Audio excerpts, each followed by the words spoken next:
achari chicken, achari paneer, aloo achari, anda achari, baingan achari, chaats, fishes, tikkas and lots more you can make with this achari masala. Hey there and welcome back to Garfin's Creation. Let's make this amazing spice powder today at Garfin's Creation. All the ingredients are mentioned in the description box below. We will begin by dry roasting some spices. I have taken here 9 Kashmiri red chillies. I will dry roast this red chillies on low flame for 2 minutes. This achari masala is so versatile that besides making gravies, you can also season your popcorns, masala papad, curds and also over roasted vegetables. You can also make kababs and cutlasses out of it. You can also add this to your paneer tikka, fish tikka or chicken tikka too. And even if you are bored of the normal gravies, you can just add this achari masala to your gravies to elevate the flavor. Now these chilies are almost roasted.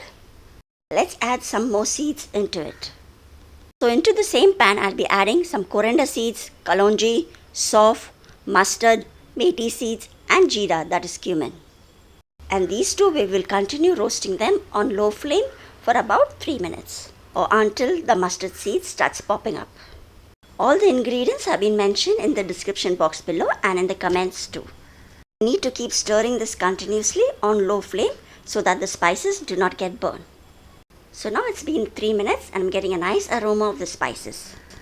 And the mustard seeds too start popping up. It's time to switch off the flame. I'll just keep moving this as the pan is still warm and the spices may burn. Let the spices cool down and then we'll grind it into a powder. Now the spices are cooled down. Just adding it into the small chutney jar to grind it into a powder. Into the same jar we'll also be adding half a teaspoon of turmeric haldi powder, half a teaspoon of hing and 2 teaspoons of amchur, that is dry mango powder too. I'll just make this into a powder and get it back. So here our achari masala is ready, but there is still one ingredient that can be added into it and that is completely optional.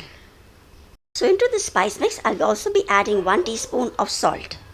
Adding salt is optional and if you add it, you have to keep in mind later on while making any dish out of it that you have already added the salt.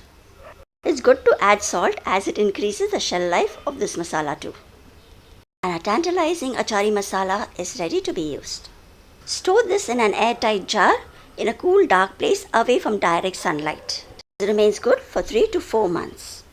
This recipe can be doubled or halved too as per your needs. Don't forget to check out the recipe below and thank you so much for watching this till the end. I'll see you soon in the next recipe too. Till then, keep watching. Take care. Bye-bye.